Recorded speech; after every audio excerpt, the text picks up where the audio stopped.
시청자 여러분 안녕하십니까? 헬로티비 뉴스입니다. 과거 거짓 의병장 논란이 있었던 부천의 가짜 의병장 박진이 10여 년 만에 다시 공식 문서에 등장했습니다. 시승격 50주년을 맞아 부천시 역사를 정리한 부천시사에 박진의 이름이 포함되면서 시민단체가 반발하고 있는데요. 관련 내용 민족문제연구소 부천지부와 전화 연결해 들어보겠습니다. 박종선 민족문제연구소 부천지부장 연결돼 있습니다. 안녕하십니까? 예, 안녕하세요. 네, 가짜 의병장 박진 논란이 과거에도 여러 차례 문제 제기가 됐었는데요. 어떤 내용인지 다시 짚어주시죠. 박진이라는 부천의 인물이 의병을 조직하여 왜군을 물리쳤다는 것인데 1992년에 부천시는 민관 합동으로 의병장 박진 기념비 건립 추진회를 구성하여 역곡동에다가 기념비하고 전승비를 제작하였습니다. 그런데 이제 20년이 지난 2012년에 양경직 부천향토문화연구소 연구위원이 문제 제기를 하였고 이를 학술적으로 검증해서 이 모든 내용이 거짓이라는 게 판명되었습니다. 네, 거짓으로 밝혀진 역사라면 올바르게 수정하면 됐는데 지금에 와서 이 문제가 또다시 불거진 이유는 뭔가요? 이게 2012년에 거짓으로 판명되었는데 그 핵심은 뭐냐면 부천시가 이를 해결하지 않았다는 것입니다. 그래서 그 당시 문화국장이 이 기념비하고 전승비가 사유재산이므로 현실적으로는 철거가 어려우니 문중과 협의해서 자진 철거를 하도록 적극적으로 권고하겠다고 했는데 이것 또한 하지 않았거든요. 부천시가 해결하지 않은 상황에서 시승격 50주년을 맞이해서 2023년에 부천시사를 새로 만들었거든요. 여기에서 가짜 의병장 박진 내용을 부천시사에 넣어버린 겁니다. 그래서 오류도 아니고 조작된 역사를 진짜 역사처럼 소설했다는 게 큰 문제인 것입니다. 네, 그렇다면 부천시의 지역 향토사를 비롯해 역사문화 연구에 문제를 지적하시는 건가요? 왜 이런 문제가 생길까 생각해 보니까 그 1980년대, 90년대 향토사학자들이 연구한 내용을 부천시가 검증하지 않고 그대로 갖다 씁니다. 그러니까 새롭게 연구하지 않고 계속 갖다 쓰다 보니까 향토사학자들이 오류로 썼던 내용들이 계속 발굴되는 것입니다. 그래서 부천시 차원의 연구가 없었다는 게 이제 핵심입니다. 네, 그럼 부천 지역 향토사에 대한 바람직한 연구는 앞으로 어떻게 이루어져야 한다고 보시는가요? 향토사는 부천시의 지원이 없이 개인이 하는 경우가 많다 보니까 이게 어느 정도 검증을 하거나 아니면 연구하는 그런 환경이 되게 어렵거든요. 그래서 이러한 상황을 부천시가 직접 챙겨서 예를 들어서 신석기, 청동기, 그다음 삼국시대, 고려시대, 조선시대 아니면 대일항쟁기 순으로 계속 연구해서 새롭게 정리해야 하고, 두 번째는 부천시사 편찬위원회를 구성할 때 위원장이나 감수, 편찬위원들을 제대로 인선해야 합니다. 부천의 역사를 제대로 연구하고 아는 사람들이 들어가야 합니다. 관내 대학교가 4개가 있지만 역사 관련 교수님들이 많으시지만 부천시를 연구하는 분들은 거의 없으세요. 그러니까 부천시 차원의 네트워크를 구성해서 교류를 해야 하는데 이런 상황이 안 되고 있는 상황입니다. 그래서 앞으로는 학술대회와 인적 교류를 통해서 부천의 역사를 연구해서 정리를 해야 할 것입니다. 네, 여기까지 듣겠습니다. 오늘 말씀 고맙습니다. 예, 고맙습니다. 네, 지금까지 박종선 민족문제연구소 부천지부장과 이야기 나눴습니다.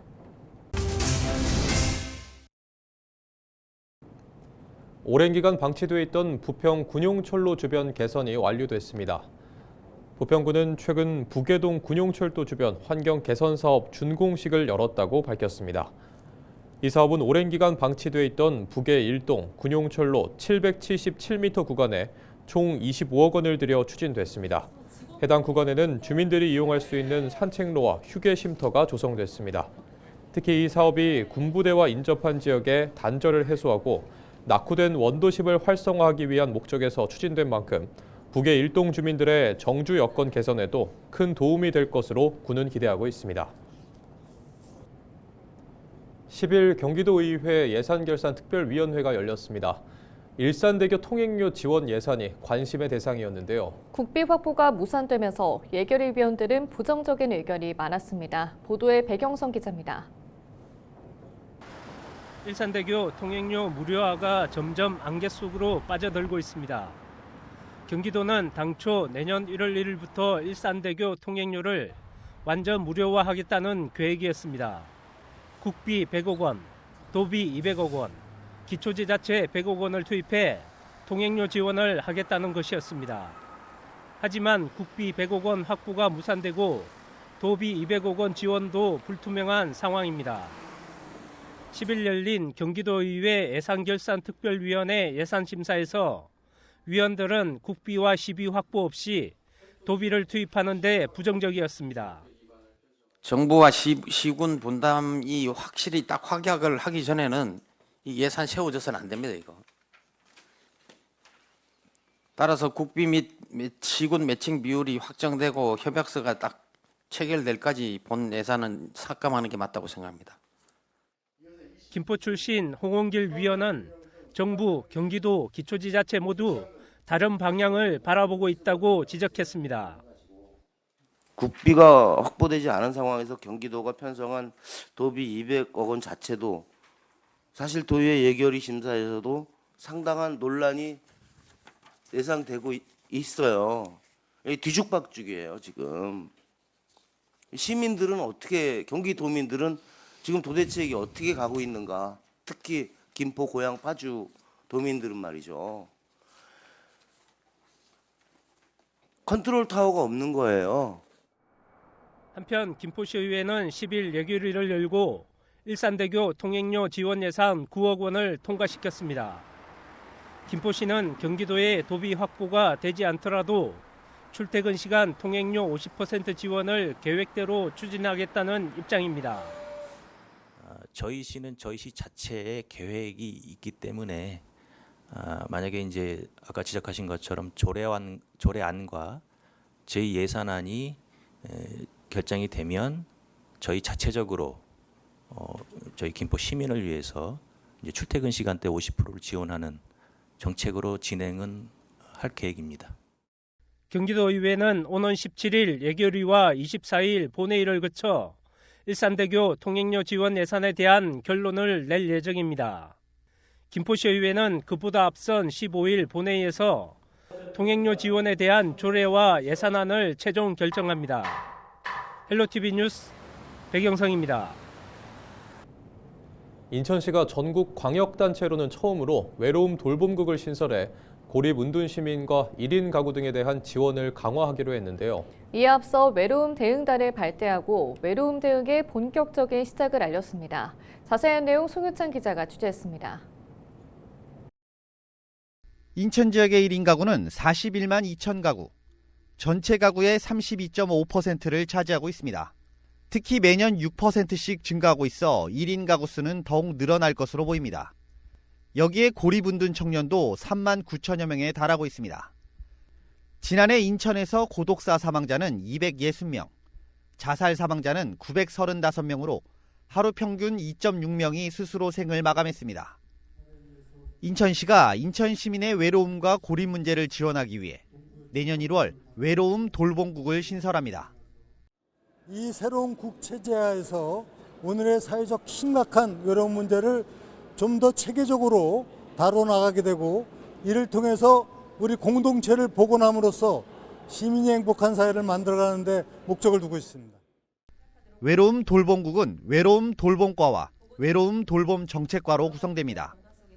그동안 고립 은둔에만 국한돼 있던 사업을 확장해 1인 가구와 외롭다고 생각하는 시민 누구나 도움을 요청할 수 있도록 하겠다는 것입니다. 또 민간 기업과의 용역 계약으로 내년 4월부터 외로움 콜센터도 운영합니다. 콜센터는 외로움과 고립감 등을 느끼는 시민이 심리적인 안정을 찾을 수 있게 상담을 진행하며 24시간 근무 형태로 언제든지 도움을 요청할 수 있습니다. 지역사회 민간 네트워크 기능을 강화하고 외로움 위기 이전 단계부터 신속하게 대응할 수 있는 기반도 구축합니다. 이를 위해 외로움 대응단이 꾸려졌습니다. 지금까지의 정책들이 주로 취약계층이나 어떤 특정 계층들을 위한 지원 사업이 중심이었다면 일반 시민들이 누구나 느낄 수 있는 외로움을 그 정책 대상으로 확대하여 사회적 위기에 대한 예방과 대상자 발굴을 보다 적극적으로 추진하겠습니다. 내년 1월 외로움 돌봄국 출범을 앞두고 새롭게 구성된 외로움 대응단. 안전한 도시 인천을 향한 시작이 될 수 있을지 관심이 모아지고 있습니다. 헬로티비 뉴스 송유창입니다. 인천 전체 가구 셋 중 하나는 1인 가구로 나타났습니다. 국가 데이터처가 발표한 2025 통계로 보는 1인 가구 자료를 보면 지난해 인천 126만 8천 가구 중 1인 가구는 41만 2천 가구로 집계됐습니다. 전체 비중은 32.5%에 달했습니다. 전체 비중은 전국 평균인 36.1%보다 낮았지만 60대 1인 비중은 전국에서 가장 높았습니다. 60대 평균은 17.6%인 반면 인천은 19.2%였습니다. 30대도 18%, 40대 13.8%, 50대 16.6% 등 1인 가구 비중도 전국 평균보다 높았습니다. 인천지방의회 의원들이 해외 출장 항공료를 부풀렸다는 의혹에 대해 경찰이 수사에 나섰습니다. 인천경찰청 반부패 경제범죄수사대는 인천기초의원 등 20명을 사기 등의 혐의로 불구속 입건해 조사 중이라고 밝혔습니다. 지난 10월 불구속 입건한 12명에서 8명이 추가된 것입니다. 이들은 2023년부터 지난해까지 지방의회 의원 등의 국외 출장 과정에서 항공권 영수증 금액을 위변조해 항공료를 부풀린 뒤 차익을 다른 경비로 사용한 혐의를 받고 있습니다. 경찰은 다음 달 수사를 마무리하고 이들을 검찰에 송치하겠다는 방침입니다. 앞서 국민권익위원회는 지난해 말 243개 지방의회를 대상으로 국외 출장 실태를 점검해 항공권을 위변조한 사례 405건 등을 확인했습니다. 경찰은 권익위의 수사 의뢰에 따라 입건 전 조사를 진행해 왔습니다. 서울시가 관광 분야 경쟁력을 높이기 위해 정부의 6가지 규제 개선을 건의했습니다. 먼저 일반 주거지역에서 관광 소형 호텔을 지을 때 건축물과 이격거리를 둬야 하는 규정과 대지의 15% 이상을 조경으로 조성해야 하는 규정을 완화해달라고 요청했습니다. 또 현재 외국인만 이용할 수 있는 외국인 관광 도시 민박업 이용 대상자를 내국인까지 확대하고 주거용 건물에서도 여행사 창업을 허용할 것을 요구했습니다. 공항 등 일부 공간으로 제한되어 있는 외국인 환자 유치 우수병원의 의료 광고 장소를 확대하고 정부의 허가 없이 한강 친수지구에서 체육시설을 설치할 수 있도록 요청했습니다. 서울시가 중국 바이오 헬스케어 전문 투자 기업으로부터 5천만 달러 규모 투자를 유치했습니다. 서울시는 중국 상하이 하이라이트 캐피털 본사를 찾아 서울투자와 서울지사 설립을 위한 업무 협약을 체결했습니다. 이번 협약을 통해 하이라이트 캐피털은 향후 5년 동안 서울 바이오 헬스케어 기업에 5천만 달러를 투자하고 서울국제금융 오피스 내 서울지사를 엽니다. 이 밖에 서울시는 또 중국투자은행 CICC를 찾아 서울 핀테크와 디지털 금융산업 육성을 위한 업무 협약도 체결했습니다. 과도한 채무로 어려움을 겪고 있는 주거 취약계층을 돕기 위해 서울시와 신용회복위원회가 협력합니다. 두 기관은 10일 업무 협약을 통해 주 1회 1시간씩 주거 취약계층만을 위한 전용 신용회복 상담 창구를 운영하기로 했습니다. 또 노숙인 일자리 사업 참여자에게는 신용회복 상담을 병행할 수 있도록 지원해 경제적 자립을 돕기로 했습니다. 이번 협약으로 신용회복위원회는 노숙인 시설을 통해 신청을 받아 오는 18일부터 매주 목요일 오후 전용 상담을 시작합니다. 경기도가 2026년부터 2030년까지 5년간 추진할 인권정책 로드맵 제3차 인권보장 및 증진 기본계획을 발표했습니다. 상생, 평등, 존중, 포용의 4가지 가치를 기반으로 총 119개 사업에 7조 3천억 원 규모가 투입됩니다. 이상으로 뉴스를 마칩니다. 시청해주신 여러분 고맙습니다.